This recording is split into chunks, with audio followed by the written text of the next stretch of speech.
Yes, perfect. I will switch to English because of the half of the audience is, I think, English speaking, and all of the industry is English as well. Can you hear me in the back as well? Yes. No microphone needed? Wait, let me do this cool thing. Roderick didn't ask me, but... Whoa! Yeah, that's gonna be cool. It's gonna take a while, so I'm gonna start. Yeah, so my name is Matthijs. I'm CEO and creative director at Twirlbound. We're a studio here in Breda. And I'm going to talk a little bit about the game industry, the video game industry. Quite different, I think, from what the other talks have been talking about here. I think for context, I know there's a few gamers in the audience, my colleagues, for example. But how many people here play games, like every now and then or regularly? Johan, no games? No? Nothing? All sorts of games, but no. Yeah. Yeah.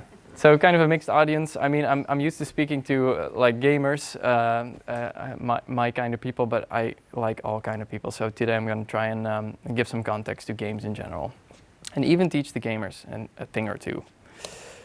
So I'm the co-founder and CEO of Twirlbound. This is me in my natural habitat, always on a laptop wherever we are. This was when we went to a conference and we forgot the USB stick that had the game on it. So I needed to find a way, somebody's Wi-Fi that was unlocked to download the build. Fun times, that's all you have to do as a CEO, I guess, solving problems. By day, I'm a game writer, designer, and producer, so I come from a creative angle. I like making games, and that's also kind of what this talk is about, is how do you combine the two. And I will ramble a bit because, you know, I'm always all over the place, but I'm trying to structure it as much as possible. There's room for questions in the end. So Twirlbound, we were founded in 2013, so that's almost 12 years ago. We founded it while we were in school. We were studying game design and production and making games at BUAS here in Breda. We make entertainment games. There's many forms of games, I'll talk about that in a second, but we make just entertainment games for the global market. So PlayStation, Nintendo Switch, Microsoft, Xbox, and also for PC. And we're based in Breda, so it's nice and close to 5TRACKS.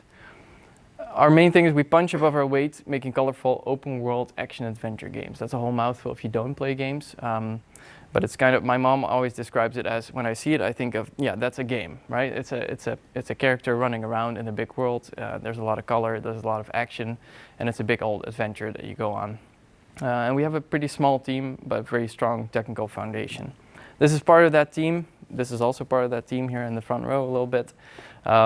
We have been making games together for mainly the current project that we're doing, and we grew from about 7 to 15 people for the second project. And these are those two big projects. So the first one was called Pine. It came out in 2019. It was our graduation project, and we made it into a commercial project with about 7 people. And from there, we grew the business to 15 people. We grew the team, and we started making the Nightling, which is coming out in August this year, finally, after 5.5 years of work. I'll show a trailer of the Nightlings so that you know what kinds of games we make and kind of what I'm talking about. Nightling trailer, yeah, there we go. Sir Lionstone, the most valorous knight one could ever meet. Leagues above any guard and soldier in the realm. Unmatched in his appetite for adventure. Always ready to charge ahead. Flaunting his sharp eye and peerless aim, relentlessly striking his targets with a legendary precision and grace. Even so, never too proud for the smallest of quests. For a knight has to be ready at the best of time. And most certainly, at the worst. As the one constant in life is change.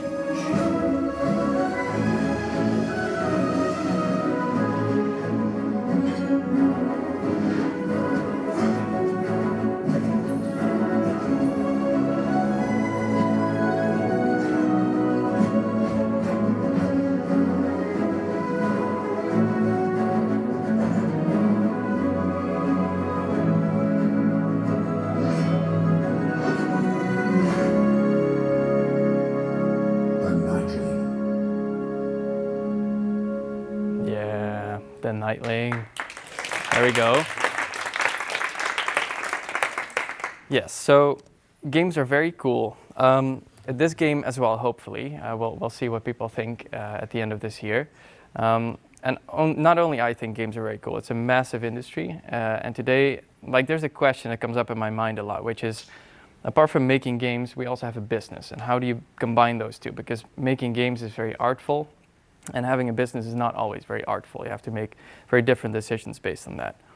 To give some context to why games are cool, we've all seen the scope of games in recent years, I think. We know esports, you know, these big, well, it's kind of a form of sports where people compete in different games to win prizes and have massive tournaments in. There's also applied games, you can see that a lot, which is we use gamification or game theory or game design to teach people things or to engage them in certain practices. This is the Tovertafel, one of the coolest projects to come out of the Netherlands. My expertise is mainly in entertainment games and then especially for console and PC. So you also have the mobile game market. It's just a massive audience across the world, but we are focused on this type of game. So that's for the context of it. Now, sorry. Now, it's kind of a combination of all kinds of different media, right? In a way, you're reading a book. Our current game has about 55,000 words, so that's a pretty hefty book. That's dialogue and story and all kinds of things that we're bringing in those games. It's also like watching a movie. There's a lot of cinematics, as we call them, in the game. So you're playing and then we cut to like a bit of story or an event that's happening and we showcase that to the player. It's also like you're listening to the music a lot and the sound, it's audio coming in, so it's a combination of a lot of these things. And it's interactive, right? Very important as well. There's also interreactivity, which means with a book you're reading it and you can scream at the book all you want, but the character is not going to change their course of action. But in games, it's a play between the character and the user. Another very cool thing about games, and I love this piece of knowledge. I think I read about it about 2 years ago, and wherever I go, I want to share this because I think it's kind of at the essence of why games are so important in our culture as well, and why they can hit different in a way. So movies, books, music, the media that most of you will consume more regularly, maybe, they deal with a lot of basic emotions and emotions that we all know from these things. So you can be very sad about a movie, you can fear, a good horror movie, you can be surprised, you can be very angry at a character doing something. But games actually add two emotions that I think are very strong. One is regret. You can actually have made an action in a game, you can have done something, you kind of interacted with something, and you can now regret that. And that's a very different part of the brain that was being touched, right? Another one is pride, like legitimate pride. You can be proud of a character in a book, like you would be proud of a friend doing something amazing, but the actual pride of having done something or achieved something, that's something that you cannot really get in other forms of media, which I think is always very cool, especially games that play with this a lot. And another cool thing, not to get too philosophical, but a famous Dutch philosopher, Johan Huizinga, wrote about it in the 1900s, somewhere around that time. He calls games and play a magic circle, right? It's a safe space where people can learn and develop in all kinds of ways, which is actually true for all types of games that you think about. And we've also discovered through research, there's a research lab in the Netherlands that started out to see how we can teach kids things most effectively. And everything pointed to games so much that it's now a game research lab. It was just too easy because we give a space to people, to players to discover, to dream, to immerse themselves without the consequences of real life. So you can really teach them a lot through games. That's why gamification is so powerful. But yeah, the people making games are also pretty cool. So how is that composed? Because that comes down to a bit of business, right? This is the game studio canvas by JP van Seventer. I guess for Dutch gamers, a famous, he does all kinds of things in the Dutch industry. It's one part technology. So we're building software, right? We're building software for the global audience. Our games need to run on hundreds and thousands of PCs across the world. We get an email, somebody saying my PC caught fire. Well, I don't know if that was us, but I'm sorry, right? But it's very technological.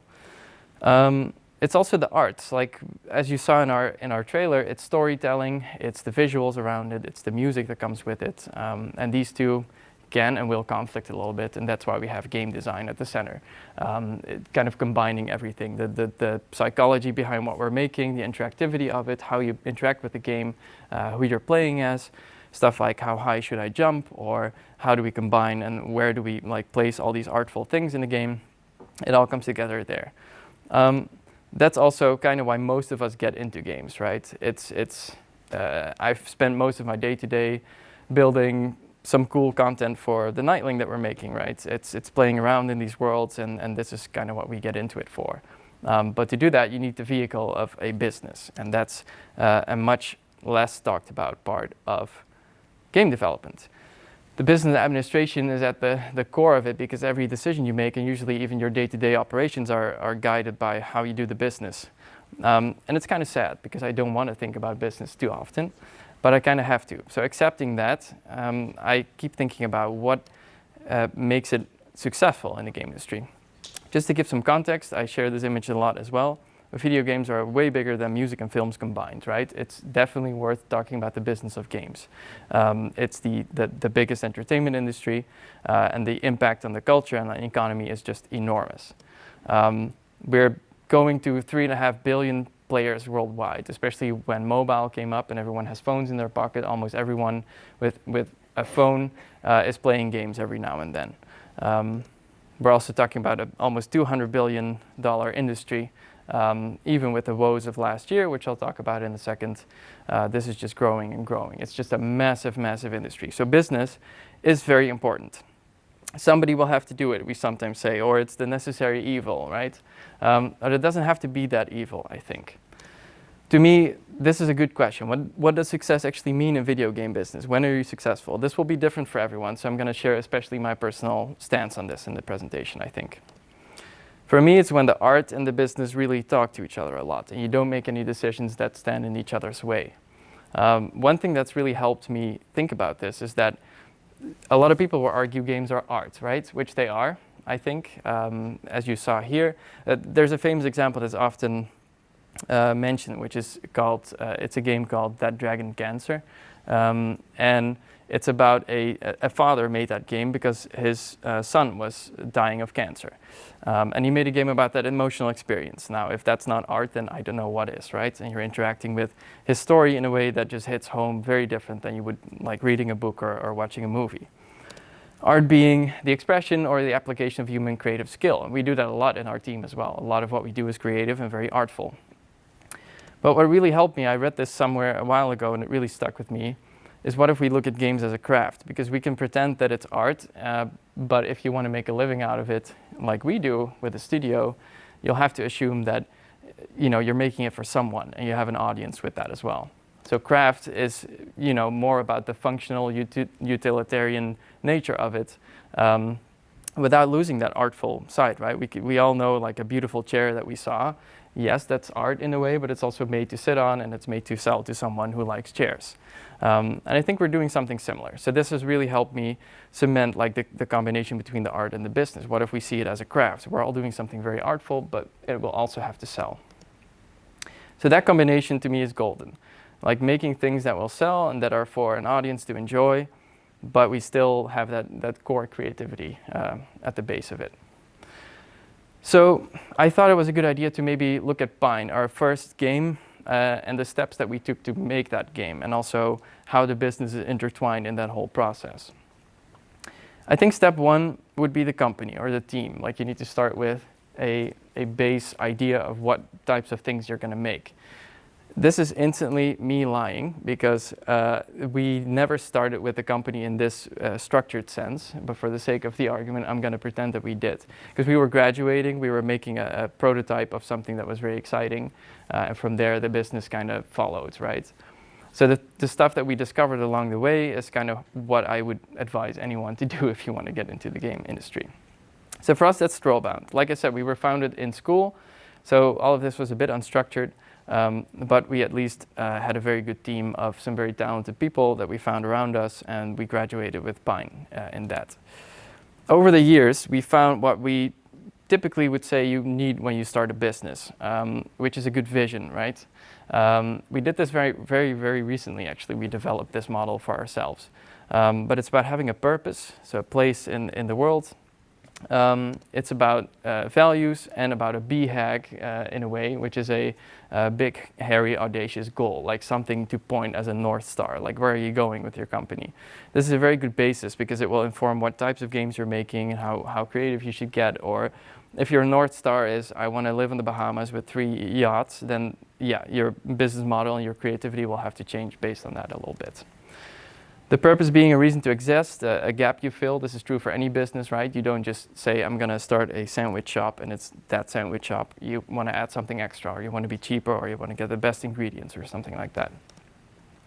And the values really come down to the ways of working. Like, what do you think is important as people when you have a business? How do you want people to engage with each other in the team? Now for Twirlbound, and again, this is actually the result of a very recent exercise, but it kind of cemented what we discovered over the years. So it's not that this came out of nowhere. We just thought it was interesting to finally really align on it. So the purpose that we have, I already mentioned it, we punch above our weight. We want to not be too big. We want to be a small team that does a bit more, right? And we transport players to lively, vibrant worlds that they want to get lost in. As you could hopefully see, for Pine and for the Nightling both, we make these worlds that are just filled with all kinds of fun, quirky adventures, and you just want to, yeah, you don't want to stop playing. I sometimes mention that for Pine, when it released, we got an email from someone who said they have been in a very dark place for a while, but then visiting our world in Pine every evening really gave them a spark of light. Now, that was just amazing. That's why we do these things, right? That's really the artful side of it, I would say, the creative side of it.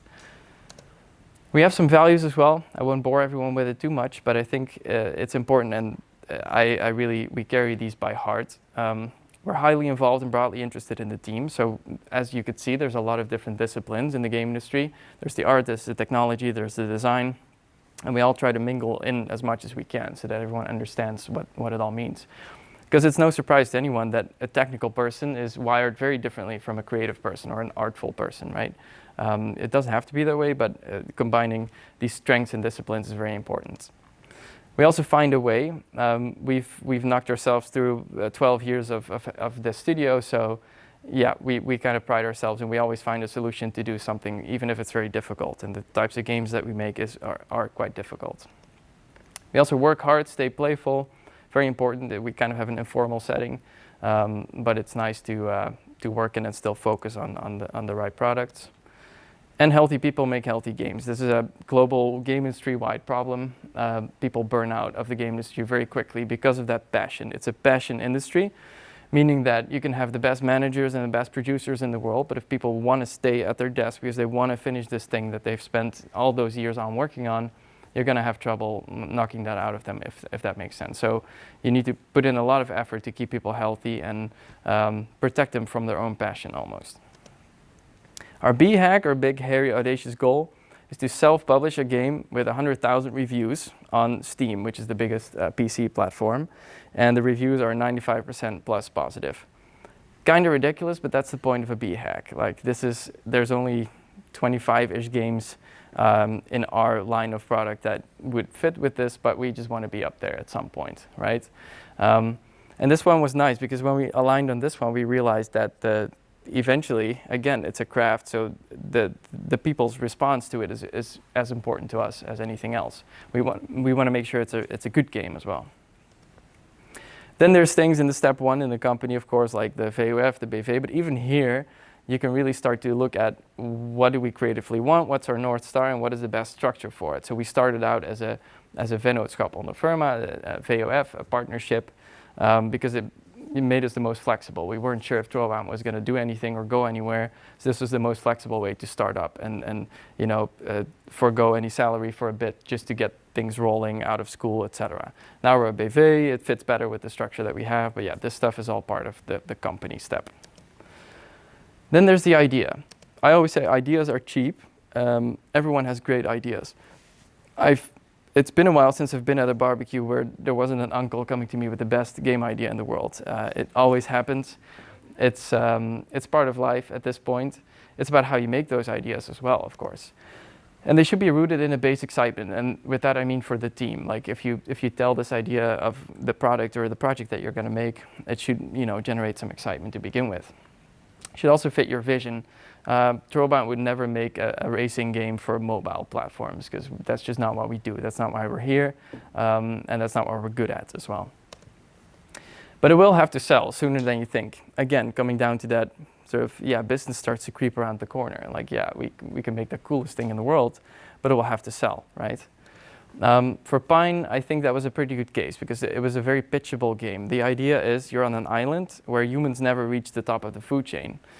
That's already, for a lot of people who invest in games, that was an interesting, like, oh, tell me more. And then the pitch is, there's other creatures on this island and we simulate them as if they have their own lives. So in this game world, not everything is about the player, but it's actually about the world and how it's alive. And you as a player, you get dropped in, you have to work with and against these creatures that have lives of their own to get to your own goals. Now that was a pretty interesting, enticing pitch, so that's why we could get it made. But it was also exciting for the team and we just started rolling with it, I think. Then the difficult part, because this is what nobody likes to think about or talk about or do, and this is also where a lot of people stop with the whole company thing. But there are so many ways to roam, right? We need to fund development. So for context, entertainment game projects like ours can take 2 to 5 years. If you're unlucky, like we are currently, it's 5.5 years already and counting. So these are very big projects, which means big risks for people who fund these things as well. In the AAA sphere, as we call it, the big blockbusters, this goes like 90 to 180 million on average, which is definitely at the higher side of like the biggest movies that you know about. For example, Horizon, everyone knows Zwartboek, the Dutch, the famous Dutch movie that went places, but it doesn't even come close to the biggest media production from the Netherlands ever made, which is Horizon Forbidden West, at $220 million to make. Then we have independent, like you have independent movie makers, you have independent game makers. We can count ourselves a little bit indie, although the term is a bit weird and loaded, but typically these are projects between 200K and 5 million, right? It's very different, and that's where we come in. So it's a lot more palpable to fund, hopefully. At this stage, you'll have to start thinking about how is a game gonna make money at the end, right? You can make a game that's free, like Fortnite. Everyone knows Fortnite from the 8 o'clock news. It generates money through people just playing and buying outfits and spending money on add-ons instead of on the base game. It could be a subscription game, could be episodic. So you like a TV show, you bring out parts of your game and people keep paying for that. There's a lot of different ways, but this stuff you'll have to think about and it's very creatively driven as well. For example, making Pine or the Nightling episodic would have meant that our story needed to be segmented and we needed to be able to deliver a part of the game to players and then the next part and then the next part, which is very different from taking the thing as a whole, developing it in chunks and like building it up as we go. So how do we do it for Pine? There's a bit of subsidy, and with a bit I mean like 20,000 euros I think in total we got for Pine. The Netherlands has nothing for games. You saw how big games are as an industry. We have a 100 million euro fund for film, but nothing for games. Don't ask me why, I'm also pissed at it, but we got a little bit for it for Pine. It's under the digital culture strategy. So that was nice to really start up the first phase as students, or ex-students in a way. Then we turned to crowdfunding, which is quite popular for games. And we thought, let's go home or go big or go home. So we raised 100,000 euros. We thought if we can do this, that's amazing. That means there's a lot of interest in our pitch, in our game. If there's not a lot, if we don't make it, we don't make it and we stop and we go do something else. That's also fine. We made it. We raised 121,000 euros.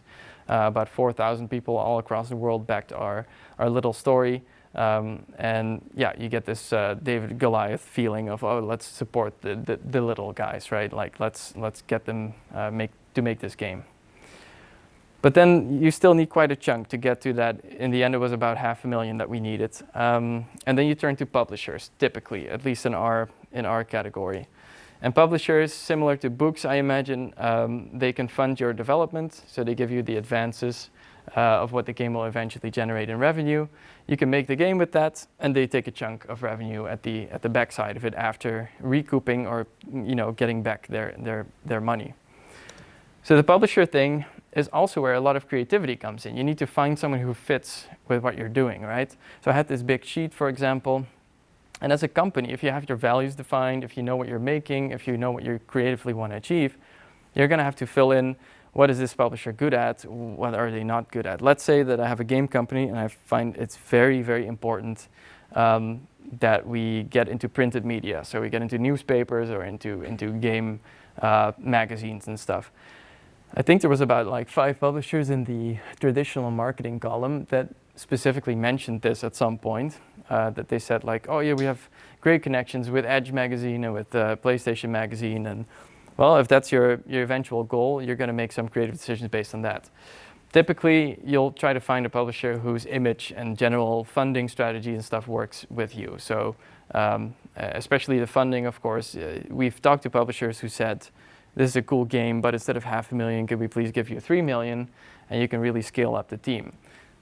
Because we wanted to stay small and punch above our weight, we declined offers like that. It may sound weird because it's more money, but this is, I think, a good example of when the creative side starts to take over a bit, and like that's actually not what we want to make. It's not pure business, it's also art in a way. So for Pine, we had to ask for about $350,000, and we also additionally support for marketing, localization, which is translating it into languages. Like typically, in Pine's case, it came out in 11 languages all across the world. It's kind of normal for games. And porting support, meaning putting it on different platforms. So we asked for that, and for the period between 2018 and August 2019. Note that we started in 2016, so we had to be very nimble. We didn't get a lot of salary for a long time, and then we built it up to be a bit more professional with the publisher. Eventually, we got Pine made, kind of a miracle if I think back on it, how we finished this with very little prior experience, but we did, and it was kind of successful. And we did that with an American publisher called Congregate. They were getting into the premium market, so games that you pay a price for, like our game. It was 21 euros. You just pay it and you own it forever. And that's how you play it. And Congregate was like, well, you're students, you have no idea what you're doing, but we also don't have any idea what we're doing. So let's just work together. And none of us will know what we're doing. It was kind of nice. It was a good collaboration. They funded our development. And then it's about step 4 in this case, right? The future. What do you do now? If you have a game and you have it shipped, where do you go from here? So the results, looking at Pine, garnished some awards. That was very cool. We recouped in 1.5 months. That was very cool because the $350,000, we made that back in about a month, and then some extra costs for marketing and stuff. And then you start making money as a studio, because typically with publishers, they take all of the revenue until the costs are gone, at least the stuff they advanced you to make it. And then you'll start to make a certain percentage, in our case 60%. Kind of a typical publishing deal at this scale. Now we're over 200,000 copies sold, so it's being played all across the world. It's not a massive hit, it's not a massive game, but it's doing well for us. It did well enough for us. It's been many years now. And it supported setting up our next project. Of course, we could keep the ball rolling a little bit, so that was great. But then you return to these publishers and you get into this difficult part of, yeah, we're just gonna have to do this again, right? New game, new project. And in our case, we wanted to scale up a little bit. The 7 people, the core team of 7 that we made Pine with was definitely too little. Like, we were punching above our weight, but a bit too much. Like, we weren't getting many hits in. We definitely needed to scale up a little bit. So you go back to the publisher board and you start to look at the publishers that offered the $3 million, and you think, oh, maybe that was not a bad idea after all, but we don't have to grow that big, we just do it very diligently in our case. But that's a loop that's very hard to get out of, because not only do you have overlapping development cycles, we're finishing up Pine, but then we also have to start and prototype a new thing and start pitching that and get the funding for that. Luckily, Pine recouped very quickly, but usually it can take quite some time before you start seeing money of your own games, right? And then you have very limited revenue because of the publisher cut. So you're only slowly building up that percentage. In our case, we're even building it down because we're getting a lower percentage for the Nightwing because the budget was much bigger. So the publisher is taking quite a big cut from that. So how do you get out of that? Well, one way would be shorter development cycles, like don't have these 5-year projects, but try to really focus on that overlap, which again means creatively you'll have to make some concessions. You'll have to be smart about how you do things, or you have to start thinking about sequels or spin-offs. so that you save some time. Or non-publisher funding, which is also interesting. I'll get back to that in a second. Eventually, we did get a prototype. It was an easy time in the game industry as well because COVID just hit, so everyone in the world was playing games. So investments were going rampant. We had a pretty cool prototype, I would say.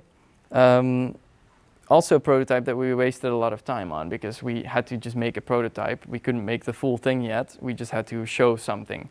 Which is a problem in the game industry. Like we just waste a lot of time on making something very sellable, very pitchable, instead of making a robust base for the next game. But we eventually got it made, and as you saw in the trailer, it's almost done now. It's coming out in August.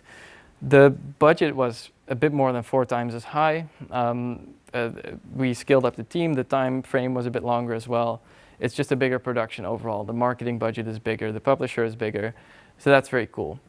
But yeah, you're in this sort of loop, and then you can really start thinking, well, what is the most important part here? Because it seems like you're just getting into this loop, and then you'll retire at some point or not, and you'll keep working, and then you die. Well, I think there must be ways out of this, and that the creative side and the business side could be blended a bit more. And I really think all of that comes from that step 1, or at least that the essence of why step 1 is so important. It's that North Star, right? Like you want to have something to point to, like an end goal. And based on that, you'll make your decisions. And the older I get, the more I realize that it's just all about the priorities that you set, also creatively. So the type of game that we make, the world that we want to build, the style of that world, will it fit with that or that publisher that we want to work with? And how do we get to that North Star, or to that BHAG, or to fulfill your purpose, if you will.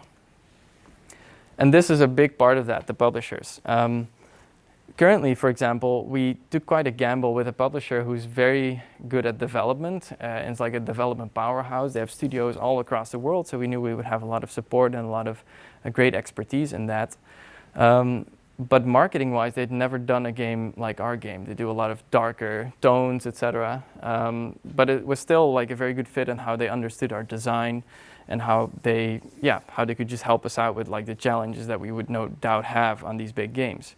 But that's a challenge, and that's something that, upon reflection, I would maybe think about a bit differently. It's like, how could I have combined the business side with the creative a bit more, and really think about what sort of the vibe that we want to give out as a studio with our games as well, and what publisher fits well with that. And then the game industry just tanked after the COVID high. Everyone was investing left and right and like crazy. So much money going on in games because everyone was sitting at home. But games take 2 to 5 years to make. So by the time they're all finished, everyone's on a holiday, everyone's sitting outside, enjoying the sun, enjoying parties again. So the audiences that we expected and the growth that everyone was expecting just wasn't there. So there was a lot of layoffs, a lot of studios closed, a lot of projects canceled. It's kind of a miracle Nightling did not get canceled, just based on the situation. So in situations like this, you again have to wonder, where are we going as a studio and how do we get there, even in these difficult times?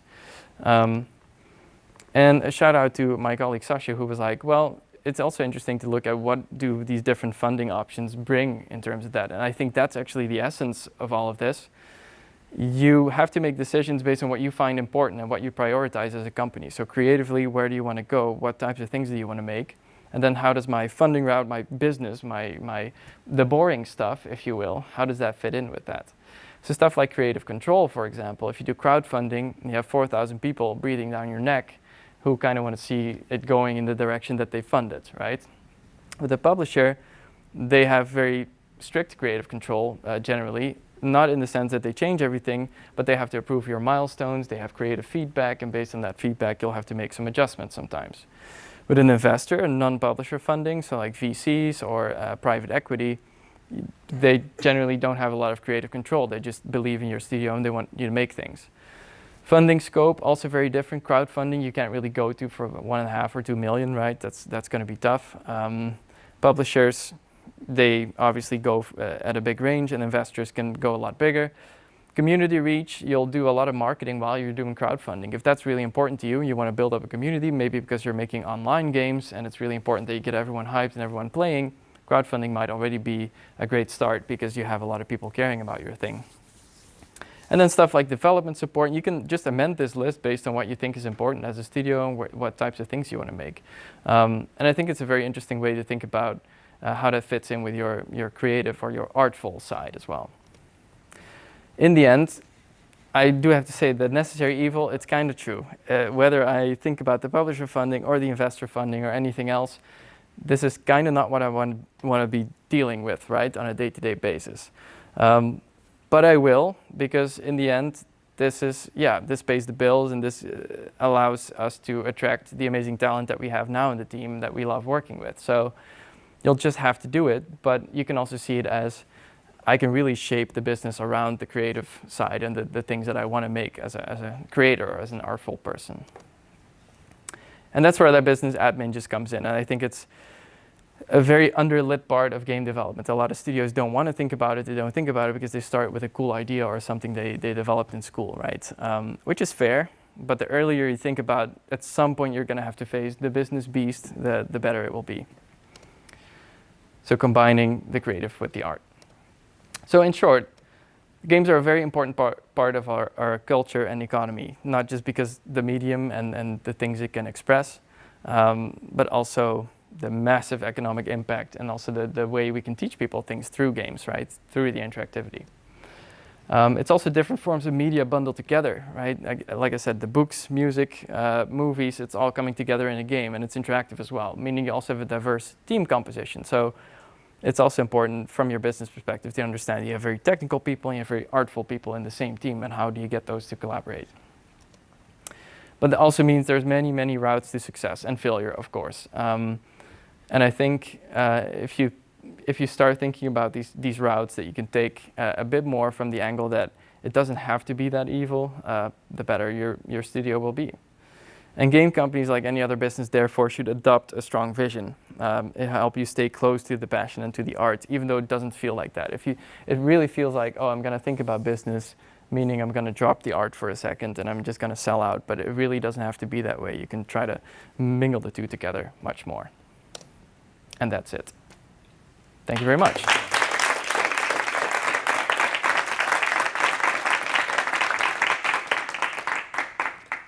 En een cool. Yes. Ja. Dankjewel. Super. Alsjeblieft. Dankjewel. Er zijn geen vragen meer? I don't know. Any questions? Yeah, I have a question. Go for it. Really interesting. Thank you very Thank much you. For the insight. Yeah. Never thought about it that way. It looked like a very successful game, as more than 200,000 copies sold. But why didn't you think of creating rehashing the success, Line 2 or DLCs or whatever? Why did you take the route of creating a completely new game? Yeah, that's a good question. I think when we think of our favorite movies, if we think about part 2, it usually sucks, right? There's only a handful of sequels that everyone likes. So you have that sort of, especially when you start out, I think in the industry with our limited experience, it felt a bit dirty to instantly go for a sequel because it wasn't a major hit, I think. So if it was like a mind-blowing hit, we would not need any funding for the next project, it might have worked out better. That said, we were also just a bit burned out on it. We worked in it for 5 years in that world and with those systems, and it was an absolute challenge to get it made. So it was a bit difficult to say, yeah, let's just continue on this thread. We were aching for something fresh and something new. That said, with the second project, with the Nightling, we instantly found it interesting to start exploring like what could you do as a spin-off or a sequel. Not saying that that will be the final thing, but it's getting more interesting now. We understand the value of it because indeed you can save so much time on just the basis of it. You have the community for it or like the players. So it is very smart business-wise, but we're also people and we just got burned out on it, I think.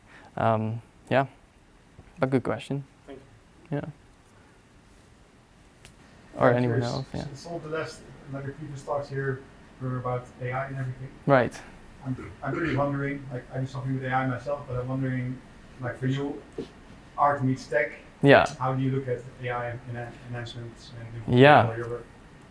Yeah, you're obviously not the first to ask, or like it's a huge topic in the game industry. I think games as a platform, as a medium, are often also with Web3, games is one of the first like true applications of it. Like it's a very clear, it kind of blends again the media together, but also the interactivity of it, so you can really use it as a platform to let people engage with it.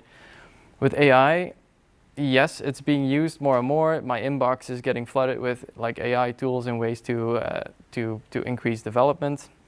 I personally, like my personal opinion is that it can take away a bit from the craft part of it or like the art part of it. But then again, we've been using AI or automation and forms like that for a very long time in games, in the form of, for example, the world that you see in the Nightling, the rivers and the roads, we're not hand drawing that anymore. We have systems that, you know, talk to each other and make sure that next to the river banks, there's more like plants growing, stuff like that. We just call these algorithms, I guess, and we have for a while. AI is also, you know, very much a label that just makes it very sparkly and interesting to everyone. I'm not against the development at all, and I think especially like my Google is getting, like my Google searches are getting a lot more convenient because I can just use it for that. But I would always want to, as a studio, at least protect the craft and the art side of it as well, and make sure that people can shine and not the PCs per se. But that's, yeah. One in the corner there first. You said that games are a craft, but if you want to start your own studio, and to start, do you think it's more important to prioritize the market and more the business side and see where the market is going, or build more of an identity and really push on to what the studio likes, like the art side of the game? That's a very good question. I think I've seen both angles work, where it's like, it really depends on your situation. Like we had the privilege coming out of school that we didn't have mortgages or dogs or like a lot of things to keep alive.